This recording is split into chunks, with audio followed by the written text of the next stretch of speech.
Por que as pessoas adoecem e como são formadas as doenças? I didn't hear you leave. I wonder how am I still here? O Freud falava, Ricardo, que o inconsciente tinha a ver com algo do eu. Aí eu gostaria que você explicasse um pouco mais. Então, pegando o que Freud fazia? Freud foi um grande intelectual. Então, ele achava que o inconsciente era algo do eu. E quando o seu discípulo, o grande psicanalista Carl Jung, ele percebeu que o mestre havia cometido um erro.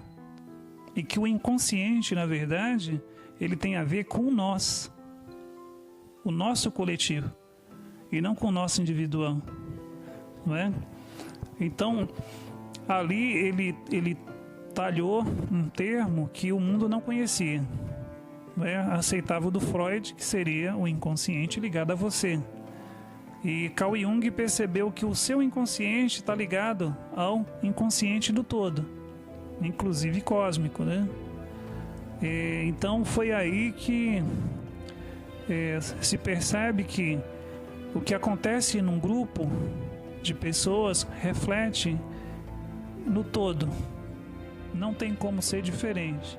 Então, por exemplo, quando você vai dar uma aula no CEAP, eu sei que quando eu modifico, por exemplo, eu não sei quantos parentes você tem, talvez nem você saiba, porque tem parente seu que ainda continua lá na onde vieram as primeiras famílias, não é? Lá no Oriente Médio.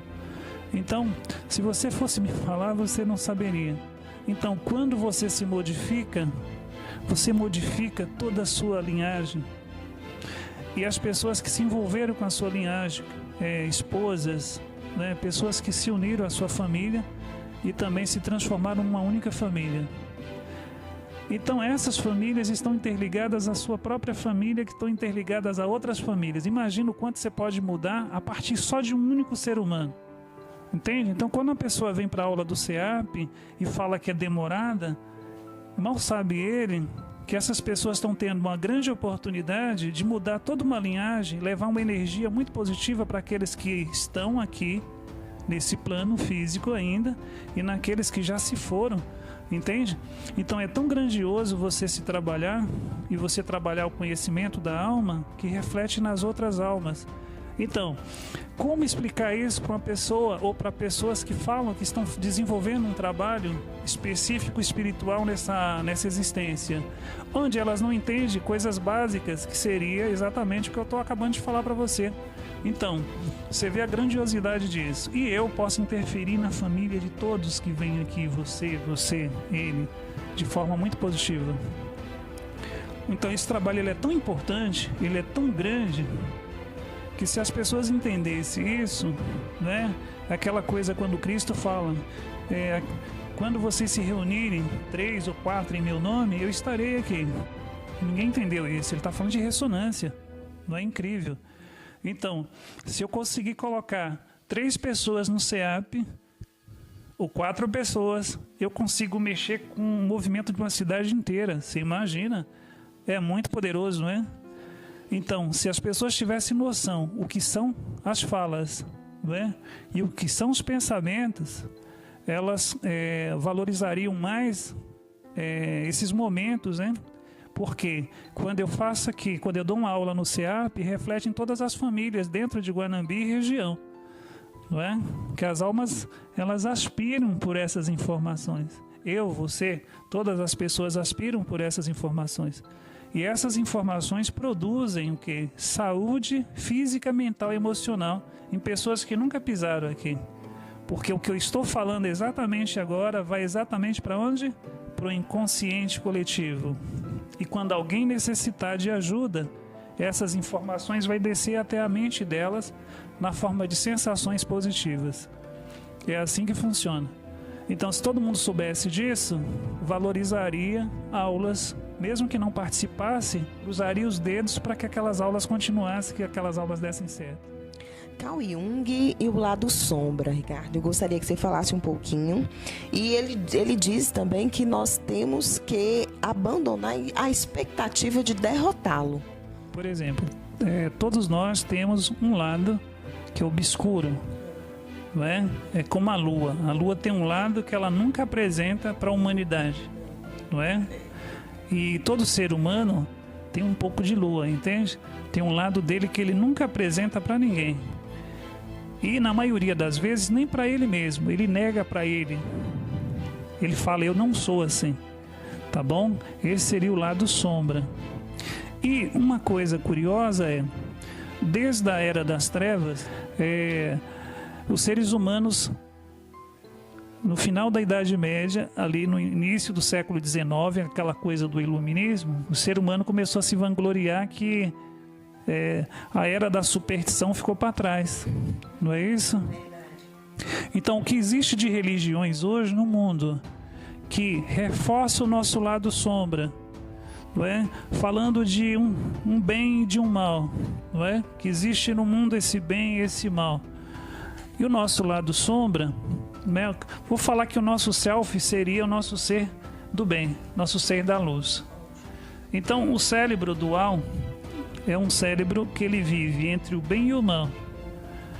E algumas religiões reforçam esse estado de, né, tudo que acontece na minha vida, existe um ser que causa, não é?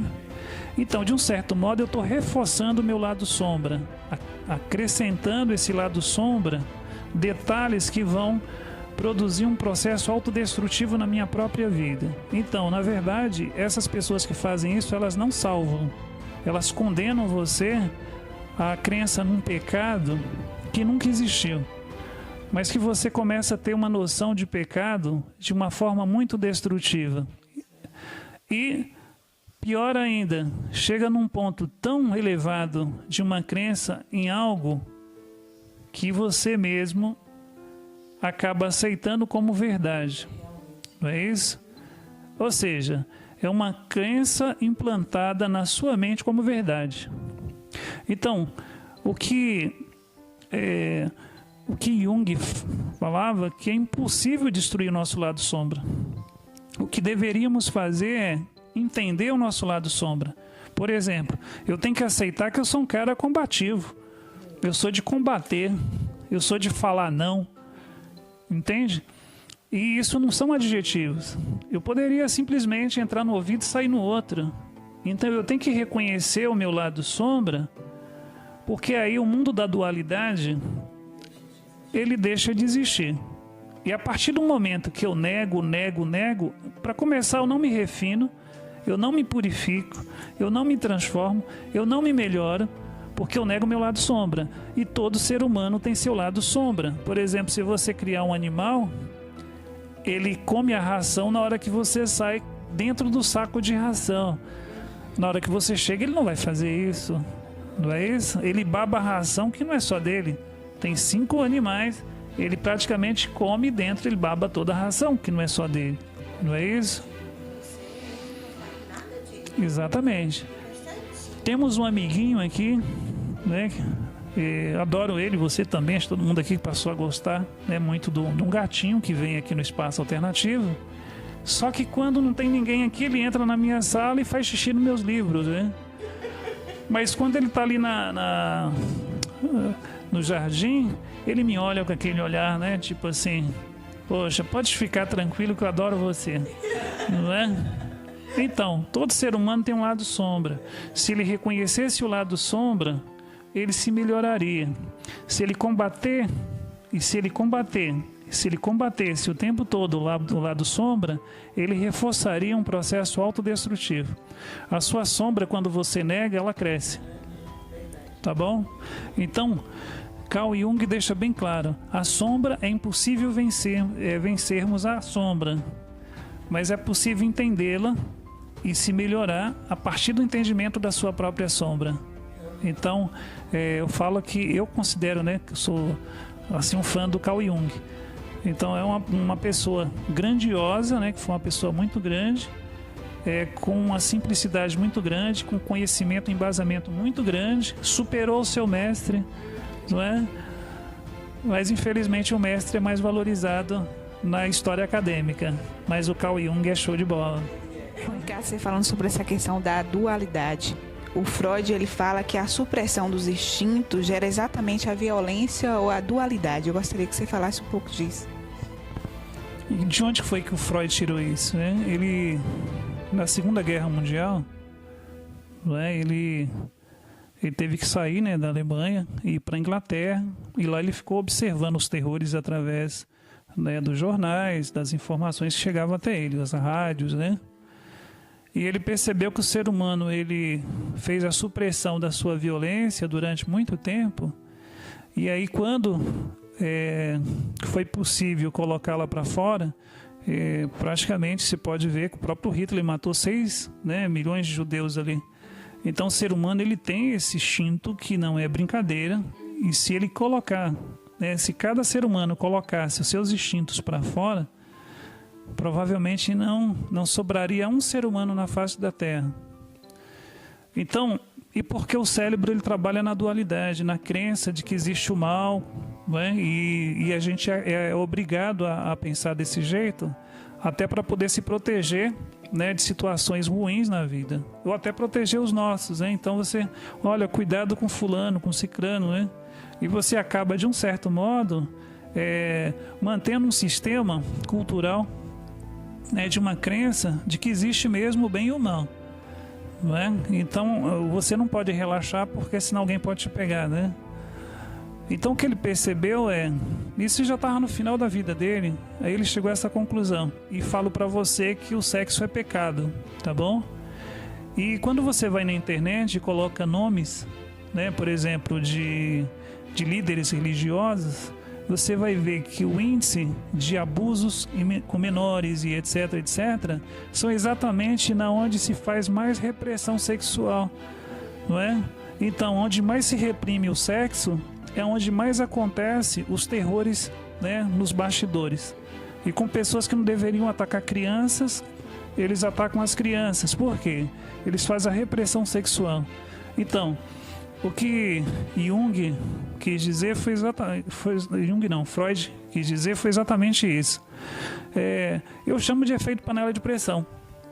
Você tampa a panela, mas vai respingar alguma coisa para fora. E é isso que você vê. Eu estou colocando as religiões, mas a política, por exemplo, Congresso Nacional, parece até... não vou dar nem o nome aqui. Então você vai vendo as instituições, do modo em geral, se organizam. Eu lembro de uma instituição, né, de uma cidade vizinha, onde era para se proteger os menores, e pessoas de uma instituição, determinada instituição, começaram a abusar dos menores. Entendeu? Então é aquela coisa eu faço uma repressão em nome do pecado, em nome de uma religião, só que eu faço muito pior dentro, nos bastidores da religião. Tem até um documentário de uma instituição religiosa americana, onde a diretoria, a secretaria praticamente era o cenário das orgias internas. Enquanto um cara estava pregando lá na frente, o negócio estava pegando fogo lá no fundo, entende? E quando aquele lá cansava que vinha, ele entrava na orgia, o outro ia fazer pregação lá na frente. Entendeu como que é? Então quando você tampa, a coisa ela fica pior, ela fica mais poderosa. Então o que Freud fala é exatamente isso, que fazer a supressão dos instintos, por exemplo, a questão da pacificação, né? Vamos pacificar a humanidade. Isso teria que ser feito de dentro para fora e não de fora para dentro. Então por isso que os indianos conseguem a pacificação melhor, que manda você fazer yoga, meditar 4 horas sem parar. Você começa a entender você, o universo, o meio ambiente, e você se pacifica a partir de você mesmo, né? A partir do seu Deus interno, e não a partir do pastor externo, né? E etc. Então é isso que Freud deixou bem claro, que a partir do momento que você faz a supressão de algo, esse algo ele fica pior, porque ele tem que trabalhar na dualidade. Você estava falando sobre essa coisa do cérebro dual. Então eu queria saber o seguinte, Ricardo. O cérebro consciente é dual e o inconsciente é sábio. Que distinção é essa? Como funciona? Então, isso partiu do Carl Jung, né? ele percebeu que o cérebro inconsciente ou interno, ele está interligado à sabedoria da raça humana. Então, todo o conhecimento da raça humana, por incrível que pareça, ele viaja dentro de você todos os dias, mas você nunca se preocupou em acessá-lo, tá bom? Então, existem pessoas que têm um pouco de acesso a esse mundo e ele se ilumina, ele se entende, ele começa a entender o mundo, né? Porque ele vê que nada está separado. Então, o mundo mental, ou o mundo da racionalidade, é só 5%, tá bom? Eu poderia pegar a neurociência contemplativa para explicar isso. A mente humana, a mente racional humana, é só 5%. Então, eu posso dizer para você, né, até adiantando a aula, o que você vê no espelho todas as manhãs quando você olha, é só 5% do seu todo. 95% está mergulhado dentro de você. É a teoria do iceberg, não é? Onde o que você vê é só 5% e o que você não vê é 95%. Então, a mente racional, ela é inteligente, mas ela não é sábia. E a mente inconsciente, ela é sábia porque ela está interligada a todas as coisas, a toda a história da humanidade e a toda a história do universo. O universo, ele tem mais ou menos 13 bilhões e 700 milhões de anos, tá bom? E o cosmo e os planetas, do jeito que conhecemos, mais ou menos 4 bilhões e meio, né, de anos. Então, o seu inconsciente possui, desde a primeira estrela que apareceu no céu, ele possui o conhecimento da primeira. Só para você ter uma ideia, existe mais de 100 bilhões de galáxias, não é? E o seu subconsciente, ele conhece esses 100 bilhões de galáxias. Por isso que ele é sábio.